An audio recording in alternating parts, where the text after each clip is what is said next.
두 가지가 있어요. 2장 11절에서 14절 말씀과 또한 15절에서 21절까지 말씀이 있는데, 첫째로 2장 11절에서 14절의 말씀은 무엇이냐? 베드로의 잘못에 대한 바울의 책망에 대해서 나옵니다. 사건의 내용은 안디옥 교회에 왔던 베드로가 이방인들하고 같이 식사를 하다가 바나바도 선지자죠. 바나바에게서 온 그 성도들이 온다 소리를 듣고서는 내가 이방인들하고 밥 먹는 것이 부적절하다 생각해서 얼른 자리를 피했어요. 마치 제가 술집에서 술을 마시는데 홍천중앙교회 교인들이 들어오고 있다는 거야. 그래서 내가 이 자리가 불편해서 뒷문으로 빠져나온 것과 같은 거예요. 그건 쉽게 이해가 되죠? 그래서 원래 왜 그렇게 피했냐면, 유대인들은 이방인하고는 상종도 안 했을 뿐만 아니라 식사도 같이 안 했어요. 식사하면 부정탄다고 생각했어요. 부정탄다. 우리나라 뭐 하면 부정탄다는 말 옛날부터 있었죠. 그 미신 믿는 사람들이 부정탄다는 말 많이 하듯이 이방인과 밥을 먹으면 부정탄다고 생각했어요. 그런데 베드로가 이방인이면서 그리스도인 사람들하고 식사를 하는데 이게 유대인들한테 이게 걸림돌이 될까봐, 괜히 시비거리가 될까봐 자리를 피한 거야. 아니, 피하지 말고 떳떳하게 내가 이제 율법이 아니라 복음으로 말미암아 이제 율법으로부터 자유함을 얻었다 하고서는 당당하게 식사해야 되는데, 그 자리를 피했다는 것이 뭔가 베드로가 아직 굳게 서지 못한 거야.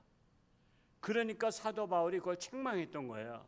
왜 그러느냐? 확실하게 우리는 이제 율법으로 구원받는 게 아니라 복음으로 구원받는 것이기 때문에, 당신이, 그리고 이 복음은 유대인만의 복음이 아니라 이방인들에게도 하나님의 구원의 길을 열으신 것인데, 당신이 이방인하고 밥 먹은 것이 뭘 잘못이라고 왜 자리를 얼른 피했냐, 비굴하게 피했냐. 그래서 책망을 한 거야. 책망. 이해가 되겠죠? 뭐 이거를 여러분에게 설명하기 위해서 제가 정리하냐고 머리를 짰지만은, 그래서 이 베드로가 유대인 그리스도인들에게 책 잡히지 아니하려고 했던 비굴한 행동이었다는 거예요. 그 말씀이 2장 11절과 12절 말씀을 다시 한번 이 말씀을 들은 것을 생각하면서 11절과 12절 말씀을 읽어볼까요? 시작. 게바가 안디옥에 이르렀을 때에 책망받을 일이 있기로 내가 그를 대면하여 책망하였노라. 야고보에게서 온 어떤 이들이 이르기 전에 게바가 이방인과 함께 먹다가 그들이 오매 그가 할례자들을 두려워하여 떠나 물러가매 하면서 유대인들을 두려워서 그 자리를 피했다는 거예요. 그러자 안디옥에 남아있던 유대인 기독교인들조차 사도들의 예식을 보면서 자기들도 신앙이 흔들린 거야. 우리도 베드로처럼 같이 이방인들하고 밥을 먹었는데 그렇게 하면 안 되는 건가? 그러면서 흔들린 거야. 흔들렸어요. 저 기독교인이 되면 유대인들과 같이 이방인들과는 식사를 하지 말아야 한다는 율법주의에 빠지게 된 거야. 왜? 가장 사도 중에서 가장 존경하는 사람이 누구였냐면 베드로였거든요. 근데 베드로가 이방인하고 식사하는데 얼른 자리를 피한 거 보니까 우리들도 이방인들하고 밥 먹다가 들키면은 나를 참 그리스도인으로 안 보겠구나 해서 이게 자기들도 피하게 된 거야. 그러니까 베드로가 잘못함으로 말미암아 지금 안디옥 교회에 있는 그리스도인들이 혼란에 빠진 거야. 율법으로 구원받느냐 아니면 복음으로 구원받느냐, 이것에 대한 정체성을 이게 혼란에 빠진 거야. 그런데 아시다시피 기독교는 율법으로 구원받는 것이 아니라 오직 복음의 은혜를 구원받는 것이기 때문에, 은혜로 구원받는 것이기 때문에 이방인과 함께 식사한다고 해서 결코 잘못된 것이 아니라 지극히 그것은 자연스러운 거다 이거야. 복음을 전하기 위해서 자연스러운 것이다라고 말씀하고 있는 거예요. 그래서 만왕의 왕 되신 예수님을 오직 유대인의 예수님이 아니라 예수님은 이제 뭐요? 땅끝까지 만왕의 왕 되신 다른 나라에도 왕이 되신 예수님이시다라고 말씀하고 있는 거예요. 그래서 수석 제자라고 하는 베드로조차 율법주의와 복음주의에서 흔들렸기 때문에 이방인들과 식사하다가도 떳떳이 식사하지 못하고 비난의 대상이 될까봐 자리를 피했던 것입니다. 자, 이를 사도 바울이 알고는 베드로를 책망했어요. 그 당시에 베드로는 제일 높은 사람을 생각했는데 사도 바울이 책망했다니까 여러분 책망은 주로 누가 하죠? 윗사람이 아랫사람에게 아니면 같은 동급에서 책망하게 되는 거예요. 여러분 제자가 스승을 책망하는 게 아니잖아요. 그래서 사도 바울이 책망했다는 것은 베드로 사도나 바울 사도나 동급이라는 것을 말씀하고 있는 거예요. 동급이라는 것을. 자, 그러면 이제 이게 중요한지 아세요? 지금 말씀을 잘 들으셔야 돼요. 로마 카톨릭 교회가 주장하는 것은 뭐냐면 베드로가 초대 교황이라는 거예요. 자, 베드로가 초대 교황이면 바울이 초대 교황을 책망했다는 것이 되잖아요. 그러면 이게 말이 맞지가 않는 거예요. 어떻게 사도 바울이 사도지만은 교황을 책망하겠어요? 우리나라 같으면 만약에 비서가 대통령 책망하면 되겠어요? 그것 같은 거야. 그래서 이 로마 교회가 카톨릭 교회가 베드로가 초대 교황이라는 것은 그거는 맞지 않는다는 거야. 그거는 맞지 않고 또 다시 하나는 베드로는 그러니까 이제 교황은 무오설 주장했거든요. 무오설이 뭐라 했어요? 없을 무자에다가 오류가 없다. 그러면 뭐야? 죄가 없다는 거야. 근데 베드로는 예수님이 십자가에 끌려가실 때에 예수님을 부인했어요? 부인하지 않았어요? 부인했잖아. 3번씩이나. 근데 오류가 없어요? 자기도 회개하면서 밖에 나와서 통곡했다고. 내가 잘못한 것을 아니까 회개하고 통곡했죠? 근데 베드로는 무오설, 교황은 무오설이라 해서 오류가 없다, 즉 죄가 없다라고 주장한 것이 로마 카톨릭 교회가 주장한 것이 맞아요? 허구예요? 그 허구가 되는 거야. 허구가 되는 거야. 거기에다가 두 번째 실수가 뭐죠? 지금 안디옥 교회에서 이방인들과 같이 식사하다가 뭔가 그 유대인이면서 복음을 믿는 사람들, 즉 바나바가 보낸 사람들을 부딪히게 되니까 그 자리를 얼른 피해서 숨어버린 거야. 떳떳하면 숨을 이유가 있어요, 없어요? 없잖아. 그러니까 베드로는 오류가 있어요, 없어요? 오류가 있단 말이야. 그거 똑같은 인간이야. 그래서 여러분 천주교에서 하는 교황, 초대 교황이라는 것도 문제가 있고, 물론 자기들이 주장하니까는 그냥 그랬지만은 오늘 말씀에 보면 초대 교황이었다면 사도 바울이 위계 질서를 깨트리면서 어떻게 책망을 하냐 말이야. 그 두 번째로 오류가 없다는 것이 어떻게 오류가 없냐 말이야. 가야바 관정에서 3번씩이나 부인했었고, 또한 이 안디옥 교회에서 이방인들과 먹다가 자기가 부끄러워서 숨어버린 것, 이런 것을 볼 때에 사실 오류가 있는 사람이란 거야. 그러니까 여러분 카톨릭에서 오류가 없다고 주장하는 것은 허구라는 거예요. 허구. 그거 잘 아셔야 돼요. 그거를. 그러니까 자꾸만 그걸 지적하니까 개신교를 갖다 도리어 뒤집어 씌우는 게 뭐예요? 이단이라고 뒤집어 씌우는 거예요. 그래서 카톨릭한테 시집가거나 그러면 그 사람들이 어떻게 개신교로 와 카톨릭으로 오라래. 절대로 개신교 인정하지 않아요. 그들은 카톨릭으로 오라래. 그 이단에 빠졌다고. 이단에서 나오라래요. 그러니까 우리가 성경을 그래서 제대로 알아야 되는 거야. 성경을. 뭐 요즘에 성경 공부 뭐 옛날 같이 안 한다 그러지만요. 여러분 이 말씀 이게 수요일 날 하는 게 성경 공부고 새벽에 하는 게 성경 공부인 거 아시죠? 여러분 제가 그렇게 해석하지 않으면 그저 시편 그냥 넘어가면서 읽을 수밖에 없었고요. 이 말씀도 갈라디아서도요. 이게 율법서와 같은데 교리서거든요. 근데 그렇지 않으면 그냥 아무 생각 없이 그냥 넘어가서 읽을 수밖에 없는 거예요. 두 번째로 이제 15절에서 21절까지는 율법의 행위에 대한 믿음의 우월성을 변론하고 있는 거예요. 만약 누구든지 구원의 조건으로서 율법의 시행을 내세운다면 이는 그리스도를 믿는 믿음으로 우러워지는 것을 거부하는 것 같은 거야. 믿음으로 우러워지는 것을 거부하는 것이 된다는 거예요. 율법을 내세우면. 그 말씀이 16절에 있는 거예요.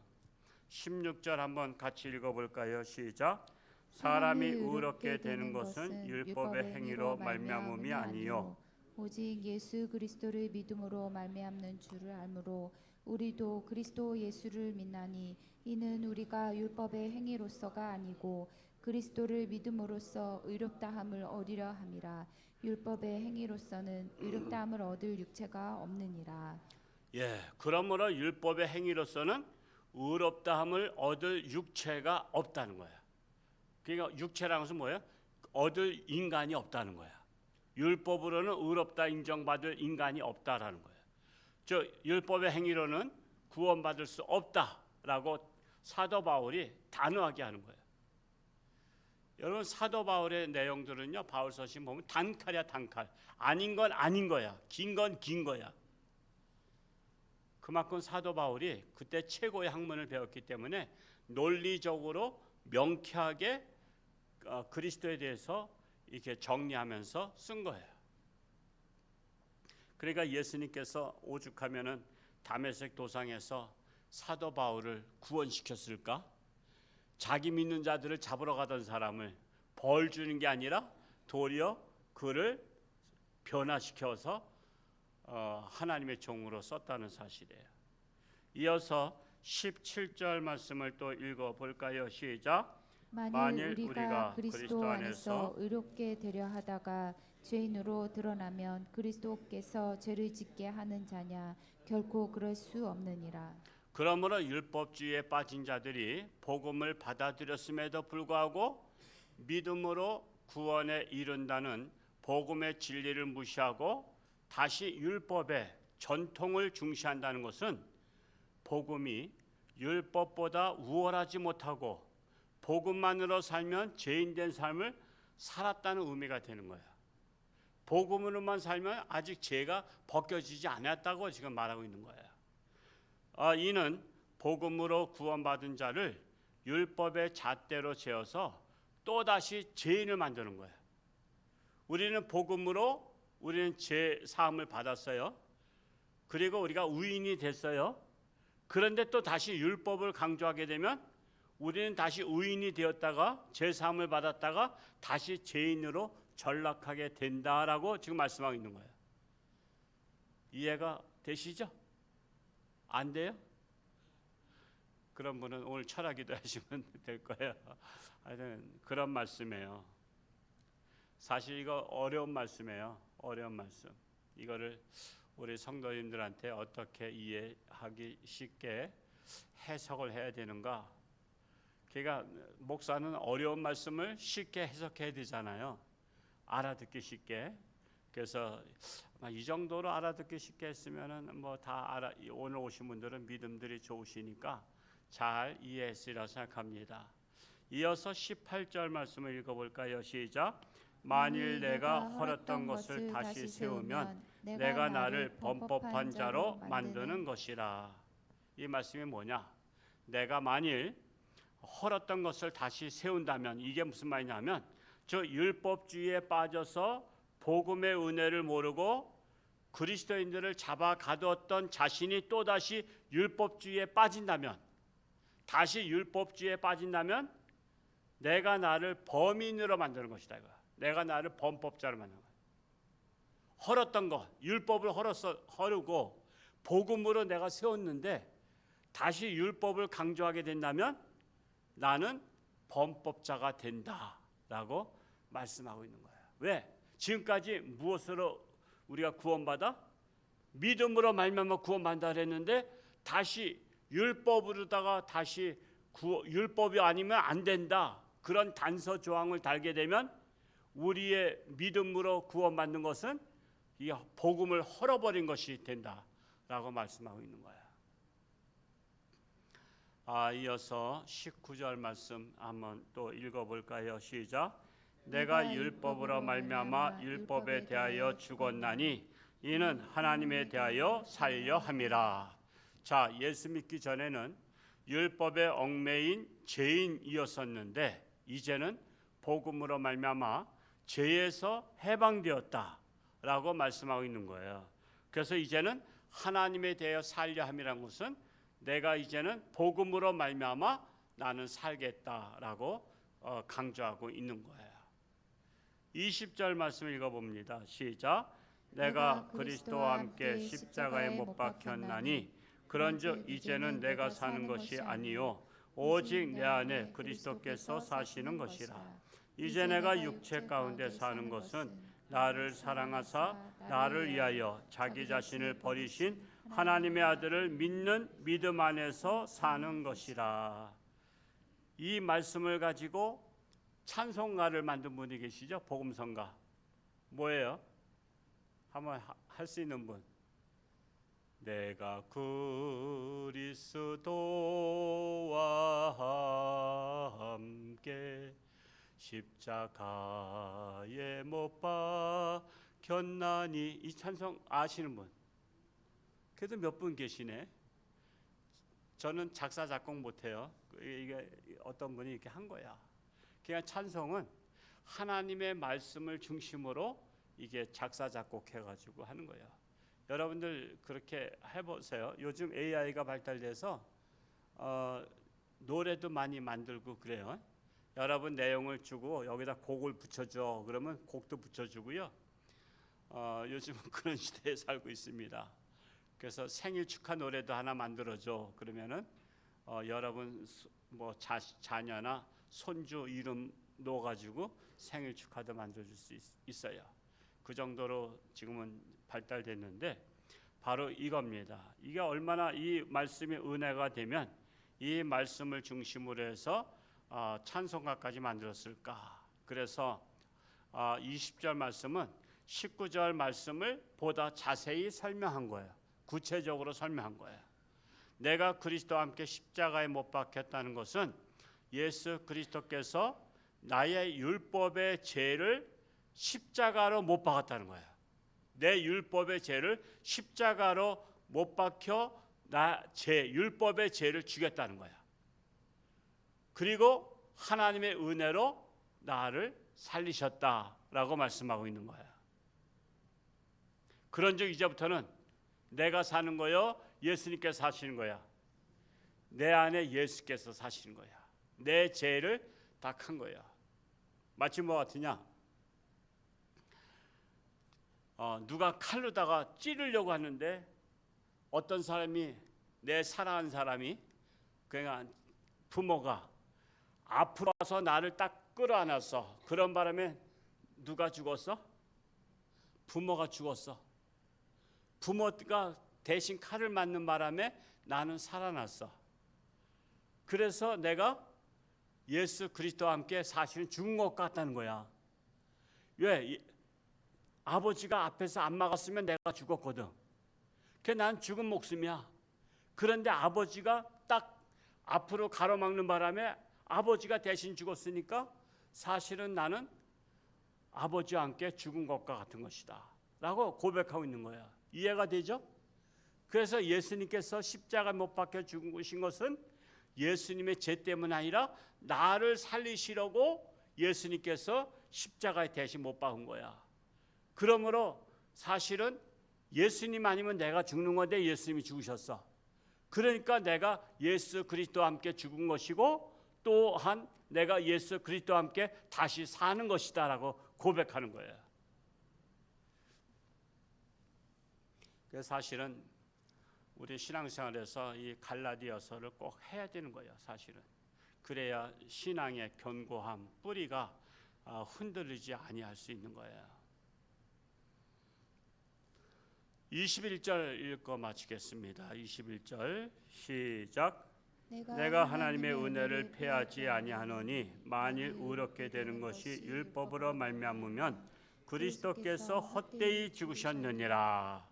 자, 이제는 하나님의 은혜인 복음으로 말미암아 구원받게 된 것을 패하지 아니한다는 거예요. 만약에 율법을 잘 지켜서 구원받는다면 그리스도께서 헛되이 죽으셨다는 거예요. 율법으로 다 그럼 각자 지켜서 구원받지 뭐하러 예수님 오셔서 굳이 죽을 이유가 없다는 거야. 그러니까 율법으로 구원받게 되면 예수님의 죽음은 헛된 것이다 라고 말하고 있는 거예요. 이는 갈라디아 지역에 있는 안디옥 교회가 율법으로 다 흔들리고 있는 거야. 자꾸만 거짓 교사들이 우리가 그래도 유대인이잖아, 유대의 법을 지켜야 돼 그러면서 자꾸만 그런 거야. 마치 우리나라에 기독교가 들어왔을 때 우리가 유교잖아, 유교의 법을 지켜야지 구원받지, 예수만 믿는다고 구원받아? 착한 일도 안 하고 부모 공경도 안 하고 어찌 구원받아? 이렇게 말하는 것 같은 거야.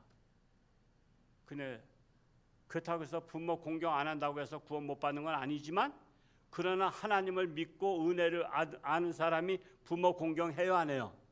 하죠. 하나님 말씀에도 부모를 어떻게 하라 했어?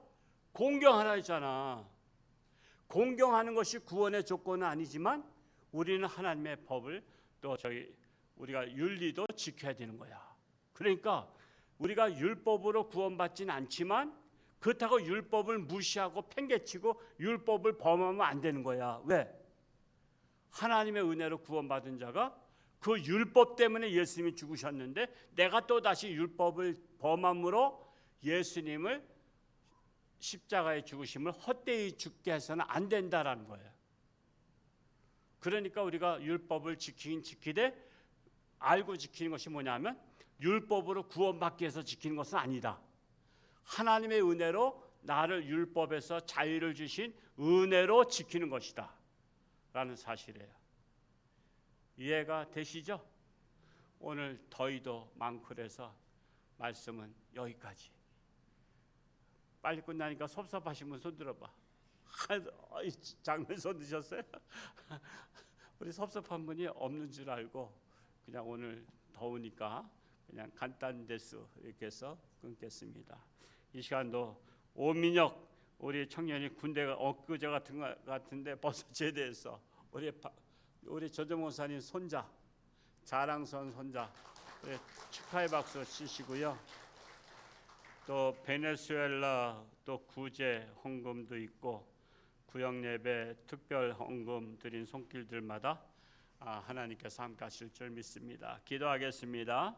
할렐루야. 고맙고 감사하신 아버지 하나님, 저희들 율법으로 말미암아 구원받는 것이 아니라 오직 복음으로 예수 그리스도의 은혜로 말미암아 우리가 구원받게 된 것을 감사합니다. 우리는 율법으로는 아무도 구원받을 수 없습니다. 오직 주님의 은혜, 십자가에 못 박혀 죽으심으로 내 죄를 사하여 주신 것을 믿기 때문에 우리는 구원을 받은 줄로 믿습니다. 그리하여 우리의 신앙이 결단코 흔들리지 아니하며 견고하며 오직 예수님만 바라보며 나아가는 성숙한 그리스도인들이 되기를 간절히 소원합니다. 참으로 날씨는 덥고 무덥지만 그런 가운데서 하나님 자리에 나와서 예배하며 기도한 자마다 하나님 만나주시고 축복하시며 사랑하여 주옵소서.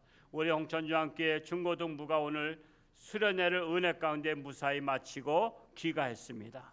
이제 하나님 그들이 하나님을 만나며 예수님을 만나며 비전을 가지고 신앙생활할 수 있도록 하나님 그들의 앞길을 축복하시며 인도하여 주옵소서. 이제 다음 주에는 청년부 수련회 있는데 함께 하시고 우리 청년들이 주님을 만나기를 간절히 소원합니다. 이 시간도 귀한 감사임을 구제임을 특별함을 드린 손길들마다 하나님 사랑하시고 축복하시고 참으로 감사가 30배, 60배, 100배로 넘치게 하여 주옵소서. 우리 육신의 질병으로 사경 헤매는 사랑하는 교우들 불쌍히 여기시고 하나님의 능력의 손길을 안수하시며 치료하는 강선을 바라사 깨끗함 받게 하여 주옵소서. 내일 수술한 자 위에도 하나님의 능력의 역사가 치료하는 강선을 바라여 주옵소서. 우리나라도 하나님께 의탁합니다. 하나님이 함께하는 나라, 세계 복음화에 앞장서는 나라, 정의가 살아있는 나라 되게 하여 주옵소서. 베네수엘라 우리가 은혜를 갚기 위해서 모금하고 있습니다. 우리 홍천군에서 착한 사람 1,004명이 발굴되며 우리가 이 선한 일에 동참함으로 말미암아 우리 교회가 빛과 소금의 역할을 감당할 수 있도록 우리 함께 동참하는 자마다 축복하여 주옵소서. 감사드리며 예수님의 이름으로 기도하옵나이다. 아멘.